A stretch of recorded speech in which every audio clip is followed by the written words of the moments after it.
तो दोस्तों आज हम फिर से आपके लिए लेकर आए हैं देश दुनिया की सभी ताजा बड़ी खबरें। फटाफट एक एक कर विस्तार से आज आपको बताएंगे, तो वीडियो को अंत तक जरूर देखें। दोस्तों पहली खबर में आपको बता दें कि हल्द्वानी के मुसलमानों के समर्थन उतरे कांग्रेस के मुख्यमंत्री हरीश रावत। बोले किसी भी कीमत पर नहीं तोड़ने दूंगा मुसलमानों के घर, रखा मौन विरोध, भाजपा के लिए झटका। वहीं आपको बताएंगे दोस्तों की मध्य प्रदेश में 2023 का चुनाव हारेगी भाजपा।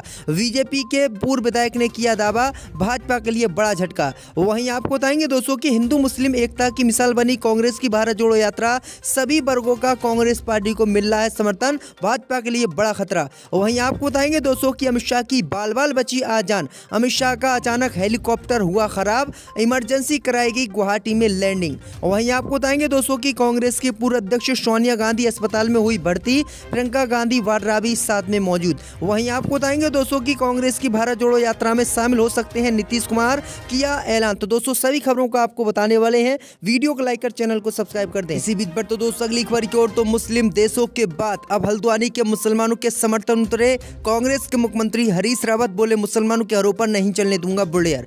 जब दोस्तों आपको बता दें कि उत्तराखंड के हल्द्वानी में मुसलमानों के घरों पर रेलवे की जमीन पर बने घरों पर बुलेयर चलाने के लिए बीजेपी सरकार ने आदेश जारी कर दिया है। इसका विरोध भी मुस्लिम समुदाय के लोग कर रहे हैं। वहीं आपको बता दें कि भारत के बाद विदेशों से भी उनको जबरदस्त समर्थन मिल रहा है। इस बीच खबर सामने निकल कर आई दोस्तों कि उत्तराखंड के पूर्व मुख्यमंत्री और कांग्रेस नेता हरीश रावत ने भी हल्द्वानी के मुसलमानों का समर्थन किया है और बुलेयर कार्रवाई के विरोध में मौन व्रत रखा है।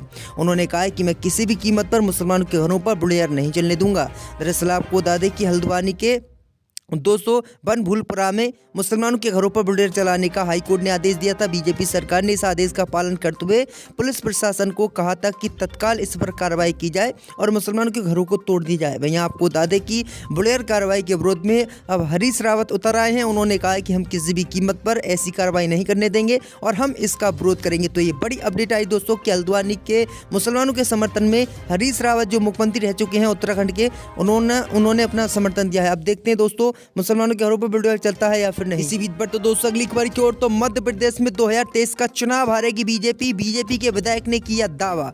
जब दोस्तों आपको बता दें कि मध्य प्रदेश में इस साल विधानसभा के चुनाव होने हैं। जैसे ही विधानसभा चुनाव नजदीक आ रहे हैं वैसे ही भाजपा की टेंशन बढ़ती जा रही है।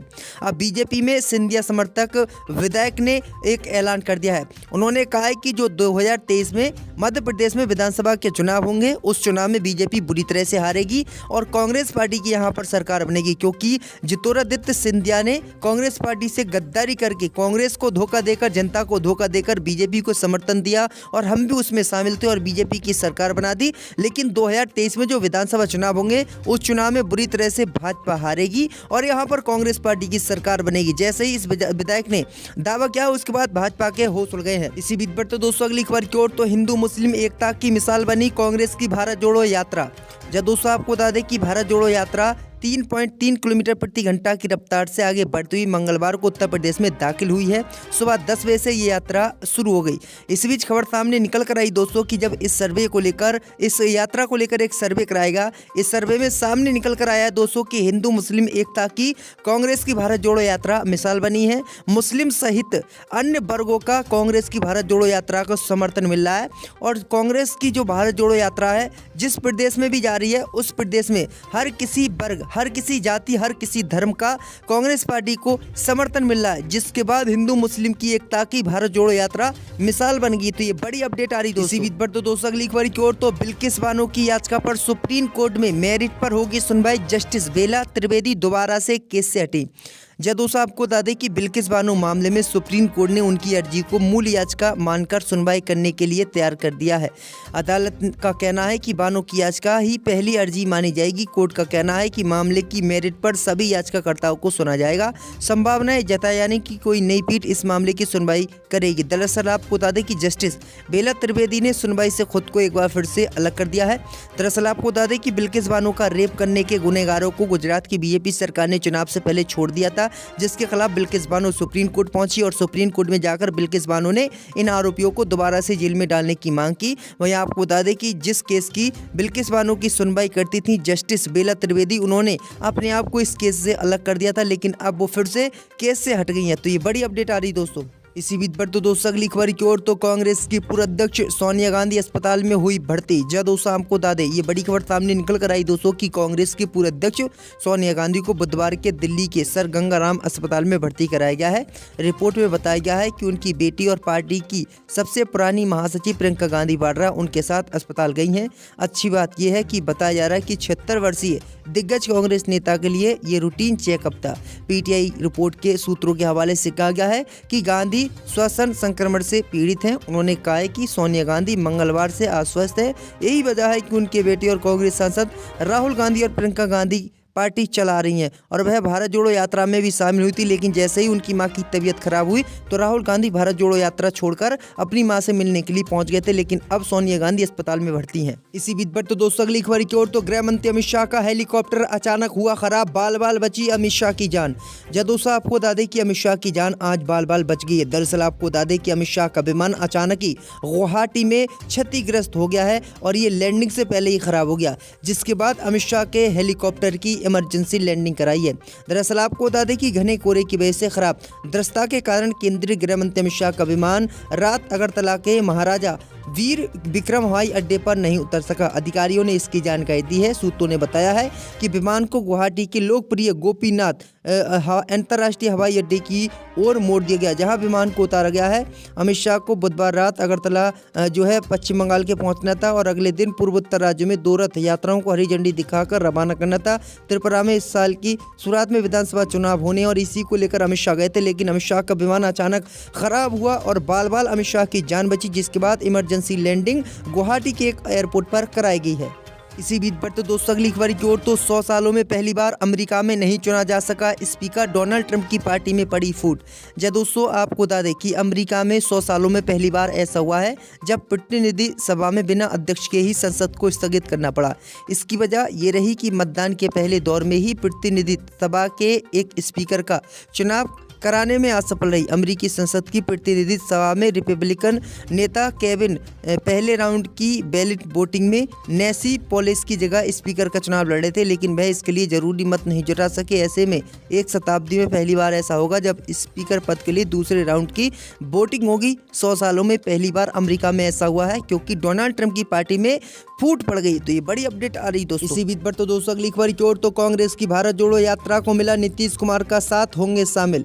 जब दोस्तों आपको बता दें कि साल 2024 की शुरुआत में लोकसभा चुनाव होने हैं, ऐसे में विपक्षी पार्टियों ने लामबंदी शुरू कर दी है। इसी कड़ी में बिहार के मुख्यमंत्री नीतीश कुमार सबसे आगे नजर आ रहे हैं। वो लगातार विपक्षी नेताओं से मुलाकात कर रहे हैं। हाल ही में उन्होंने प्रधानमंत्री बनने के सवाल पर स्पष्ट रूप से कहा था कि वो इस रेस में कभी नहीं थे और ना ही वह वर्तमान में है। यहाँ तक कि राहुल गांधी के प्रधानमंत्री बनाए जाने पर उन्होंने कहा था कि वो बनते हैं तो अच्छा ही होगा। राहुल से उनकी नज़दीकी का अंदाजा इस बात से भी लगाया जा सकता है कि आज उत्तर प्रदेश में चल रही कांग्रेस की भारत जोड़ो यात्रा में जेडीयू के नेता राहुल गांधी के साथ कदम ताल करते नजर आएंगे। साथ ही नीतीश कुमार के करीबी नेता उनका संदेश राहुल गांधी तक पहुंचाएंगे। मंगलवार को उत्तर प्रदेश में प्रवेश करने वाली भारत जोड़ो यात्रा में नीतीश कुमार की पार्टी के कई नेता दिख सकते हैं। बिहार के मुख्यमंत्री के इस फैसले को सांकेतिक तौर पर देखा जा रहा है और नीतीश कुमार भी बिहार में जब कांग्रेस की भारत जोड़ो यात्रा पहुंचेगी तो वो शामिल हो सकते हैं। तो ये बड़ी अपडेट आ रही दोस्तों। इसी बीच पर तो दोस्तों अगली खबर की ओर तो कश्मीरी मूल के एजाज अहमद अहंगर को सरकार ने आतंकवादी किया घोषित। जय दोस्तों आपको बता दें कि कश्मीर मूल के एक व्यक्ति को बुधवार को केंद्र की मोदी सरकार ने आतंकवादी घोषित किया है। फिलहाल ये अफगानिस्तान में बसा है। ये शख्स भारत में इस्लामिक स्टेट को फिर से शुरू करने में जुटा है। ये दुनिया के कई आतंकी समूहों के संपर्क में है और अलकायदा से भी इसके संबंध हैं। ये इस्लामिक स्टेट जम्मू कश्मीर के प्रमुख भर्ती कराने वालों में से एक है। एजाज अहमद अबू उस्मान अल कश्मीरी नाम के इस शख्स का जन्म 1974 में जम्मू कश्मीर के श्रीनगर में हुआ था। ये जम्मू कश्मीर में 2 दशक से अधिक समय से वांछित आतंकवादी है। केंद्रीय गृह मंत्रालय ने एक अधिसूचना जारी करते हुए इसको आतंकवादी घोषित कर दिया है। तो ये बड़ी अपडेट आ रही दोस्तों। इसी बीच पर तो दोस्तों अगली खबर की ओर तो यूपी में ओवैसी की एआईएमएम पार्टी को झटका। अतीक अहमद की पत्नी आज बीएसपी में होंगी शामिल। जब दोस्तों आपको बता दें कि पूर्व सांसद और माफिया डॉन अतीक अहमद की पत्नी शाइस्ता परवीन असदुद्दीन ओवैसी की पार्टी एआईएमएम को छोड़कर आज बहुजन समाज पार्टी में शामिल होंगी। उम्मीद की जा रही है कि शाइस्ता परवीन बसपा के टिकट पर आगामी नगर निगम चुनाव में मेयर पद के लिए चुनाव लड़ेंगी। पार्टी सूत्रों ने दावा किया है कि अतीक के परिवार के कुछ अन्य सदस्यों के भी बसपा की प्राथमिकता सदस्यता लेने की उम्मीद है। शाइस्ता परवीन ने इस कदम की पुष्टि करते हुए कहा है कि वह गुजरात की साबरमती जेल में बंद अपने पति से सलाह मशविरा करने के बाद बसपा में शामिल हो रही हैं। उन्होंने कहा है कि मैंने पूर्व मुख्यमंत्री और बसपा प्रमुख मायावती से भी बात की है और पार्टी में शामिल होने के बाद 15 जनवरी को उनसे मिलने का ऐलान किया है। गौरतलब है कि समाजवादी पार्टी छोड़ने के बाद अतीक का परिवार ऑल इंडिया मजलिस-ए-इत्तेहादुल मुस्लिमीन यानी असदुद्दीन ओवैसी की पार्टी में शामिल हो गया था और शाइस्ता परवीन और उनके बेटे अली प्रयागराज में पार्टी प्रमुख असदुद्दीन ओवैसी की जनसभाओं में भी शामिल हुए थे। शाइस्ता परवीन ने एएमएम के टिकट पर राज्य विधानसभा चुनाव लड़ने की उम्मीद लगाई थी, लेकिन बाद में उन्होंने अपना विचार बदल दिया था। लेकिन अब वह जो है बसपा में शामिल हो रही हैं।